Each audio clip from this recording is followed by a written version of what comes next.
Selamat datang kembali di channel Yuda Media HD di segmen Buzzer RP React Politik bareng saya Abdul. Seperti biasa kita akan bahas informasi-informasi menarik untuk kalian semuanya. Jadi pastikan kalian subscribe ya. Kita awali informasi kali ini dengan informasi penting, rekap lebih tepatnya apa yang terjadi setelah Pilpres 2024. Prabowo Gibran telah ditetapkan sebagai presiden dan wakil presiden pemenang Pilpres 2024 setelah putusan MK. Setelahnya, sejumlah partai politik mulai mencari posisi usai putusan tersebut. Lantas, apa saja bentuk manuver partai politik pasca putusan MK? Fakta pertama, PPP belum putuskan sikap. PLT Ketua Umum PPP Mardiono menyatakan PPP belum memutuskan sikap untuk bergabung ke pemerintahan Prabowo Gibran. Fakta kedua, Nasdem dan PKB dukung pemerintahan Prabowo. Ketua Umum Partai Nasdem Surya Paloh mengatakan partainya siap mendukung pemerintahan Presiden Prabowo Subianto. Senada Nasdem, PKB menyatakan sikap mendukung pemerintahan Prabowo dan Gibran. Fakta 3, PKS beri sinyal bergabung. Sekjen PKS Abu Bakar Al-Habsyi memberi sinyal akan bergabung dengan pemerintahan Prabowo Gibran. Fakta keempat, PDIP bahas koalisi di Rakernas. Wakil Sekjen PDI Perjuangan Utut Adianto mengatakan keputusan partainya soal bergabung dalam koalisi atau menjadi oposisi akan dibahas pada rapat kerja nasional PDIP yang akan digelar 26 Mei 2024. Yang paling kita tunggu atau mungkin belum terkuak di media atau mungkin kanal-kanal berita tulis atau cetak atau sosial media, isu-isu mungkin bahkan ya, itu hasil rakernasnya PDIP. Mau masuk gak nih bos? Atau di luar aja nih, gimana nih? Soalnya yang lain udah pada menunjukkan sikap, P3 belum sih. Cuman ya P3 gampang lah. Mau lah pasti ya. PDIP nih, PDIP kita penasaran sekali. Mohon dikasih tahu kita ya. Kita gergetan gitu, sebenarnya mau masuk atau enggak gitu. Anies Baswedan adalah korban dari insiden ini. Makanya saya sangat berharap kepada dia untuk, dia ini seorang doktor, belajar public policy, dia ngerti ilmu politik. Coba agak merenung agak dalam lah. Apa yang terjadi pada dirimu kemarin itu? Pikirkan agak dalam. Karena harusnya kalau dia tanya kita, waktu itu saya mau ngajak dia koreksi sistemnya dulu. Dan mengajak dia untuk lebih tegas. Tidak bisa lagi pemimpin politik di depan bukan orang partai, Bung Akbar. Nggak bisa. Semua karir itu ada sekolahnya, ada ada merit sistemnya, ada tangganya, nggak bisa lagi begitu. Partai politik harus diperkuat. Jangan kita merasa aku ini hebat sendiri loh, aku ini terkenal loh, aku ini rame di TikTok di segala macam loh. Kalau aku masuk partai politik rusak aku loh. Loh apa? Terus habis itu pengen menyalon pakai partai politik. Pikiran itu tidak bertanggung jawab. Kalau kita mau demokrasi kita matang, perkuat partai politik. Dan Anda harus ada di dalamnya. Ada di dalamnya dan insentif bagi partai politik agar orang pinter, orang terkenal, orang banyak uang, semua beragam itu bisa masuk partai. Betul. Jangan ada orang merasa suci di luar karena dia tidak berpartai, tapi nanti begitu ada kekuasaan mendekat ke partai itu. Itu kemunafikan yang mesti dihentikan.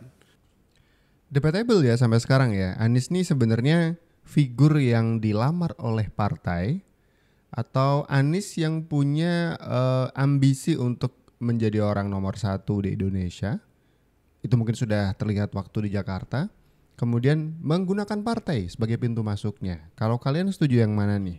Beberapa komen Bos Jokowi pun tak punya partai jadi presiden. Ya maksudnya kan baru-baru ini aja dikeluarin dari PDIP. Kalau 10 tahun dari kemarin-kemarin masih anggota dari Partai Demokrasi Indonesia Perjuangan.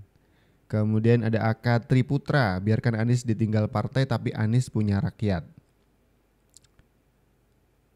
Ya. Hendri Hasan, yang pasti Pak Anies bukan penjilat. Bandirok, Pak Anies gak mendekat ke partai wahai Fahri, tapi partai yang mendekat ke Pak Anies. Nah ini debatable sekali lagi nih.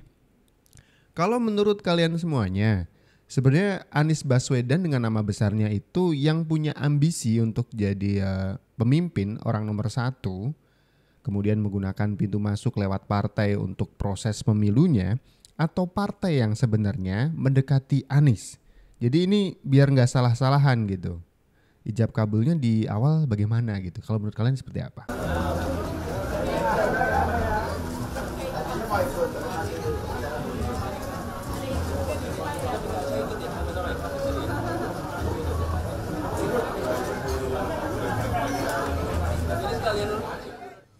kita masih jalan sama-sama terus kok. Masih jalan sama-sama terus dan begini, di dalam proses komunikasi itu selalu ada ruang terbuka untuk komunikasi. Bahkan ketika kami berdua hadir pun ada yang mempertanyakan kenapa harus hadir. Tapi kenyataannya kami ingin bernegara dengan terhormat kok. Kita ingin menjalankan proses politik juga dengan terhormat. Cuman karena ada pengalaman yang cukup panjang di mana berbeda tak berdialog. Maka ketika ada dialog itu seakan-akan lalu terjadi persamaan. Para pendiri publik ini tuh pikirannya beda-beda, tapi dialognya jalan terus.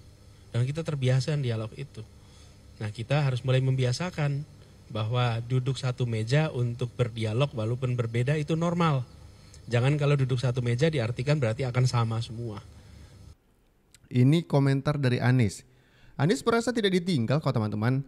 Jadi Anies menghormati Nasdem dan PKB yang merapat ke kubu Prabowo dan Gibran.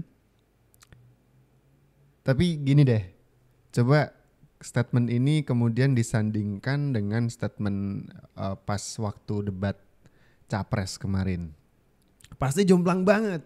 Maksudnya gini, bagaimana kita membahas nilai 11 dari 100, ya kan? Kemudian sekarang mengizinkan partai pengusungnya atau merelakan partai pengusungnya untuk ikut ke koalisi Prabowo Gibran. Itu ditinggal gak sih sebenarnya? Tapi kata Anies sih, saya gak merasa ditinggal, komunikasi masih jalan terus. Kemudian yang lebih penting adalah saya tetap merawat pikiran-pikiran saya dan menjadi berbeda tidak lantas menjadi musuh dan duduk bersama tidak lantas menjadi teman. Itu kata Anies. Jadi kalau menurut kalian Anies ini sebenarnya ditinggal gak sih?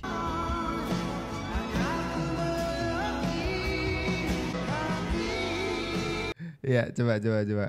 Yang atas itu adalah video di mana Surya Paloh mendatangi kediaman dari Prabowo Subianto. Kemudian di depan kediamannya Surya Paloh ini press conference menyatakan bahwa Nasdem bersedia untuk masuk ke dalam atau membantu pemerintahan. Kemudian video yang paling bawah itu adalah video di mana Prabowo setelah hari tanggal 24 kalau nggak salah, setelah penetapan dari KPU sebagai presiden terpilih, itu menyambangi DPP PKB. Langsung hari itu juga menyambangi DPP PKB, kemudian ya ngobrol sama Muhaimin dan pressconnya setelah pertemuan itu adalah ya seperti bisa kita lihat sendiri. Muhaimin bergandengan tangan dengan Prabowo dan elit-elit partai dari baik itu Sumi Dasko dari Gerindra dan juga beberapa elit partai dari PKB itu bergandengan tangan begini. Dan kita juga bisa mengikuti perkembangan di media bagaimana statement dari Anies Muhaimin bahwa sebenarnya sudah bisa terang terbaca gitu, nggak usah ditanya-tanya lagi. Muhaimin pasti akan gitu. Tapi yang tengah ini adalah ekspresi dari Anies yang ya lagi-lagi pertanyaan saya atau pertanyaan kita semuanya, sebenarnya Anies ini ditinggal atau tidak? Ini sebuah ajakan yang menurut saya luar biasa dari seorang pemimpin yang ingin merangkul semua pihak untuk sama-sama membangun bangsa. Dan P3 tentunya sangat terhormat diajak membangun bangsa oleh Bapak Prabowo. Keputusan pimpinan tentunya nanti akan disampaikan langsung oleh pimpinan, tapi saya sudah menyampaikan pandangan saya dan dorongan saya agar P3 menjadi bagian daripada pembangunan bangsa. Ya, Salahuddin Uno atau Sandiaga Salahuddin Uno sebagai kader dari partai P3 menyarankan atau mendorong partainya untuk menerima pinangan jabatan tangan dari Prabowo untuk ikut naik ke kapal pemerintahan Prabowo untuk 5 tahun ke depan.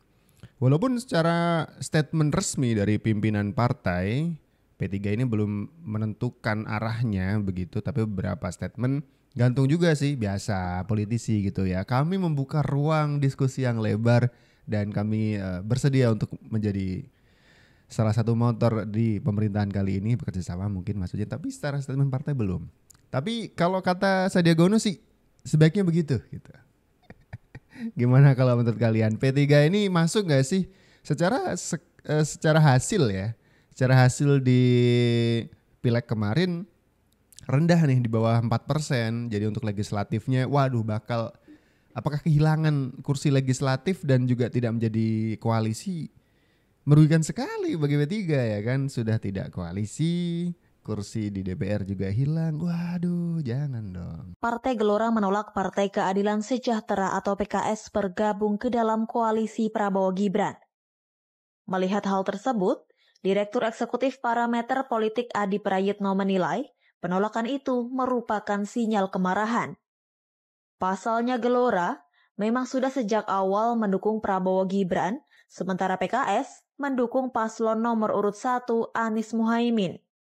Terkait hal itu, Adi menilai bahwa sikap penolakan yang diperlihatkan Gelora cukup agresif. Ngamuk-ngamuk ya bahasanya ya. Di sisi lain, sikap Gelora yang keras menyikapi wacana PKS bergabung koalisi Prabowo Gibran dinilai sangat wajar. Pasalnya selama Pilpres 2024, PKS kerap dinilai cukup vokal menyerang Prabowo Gibran.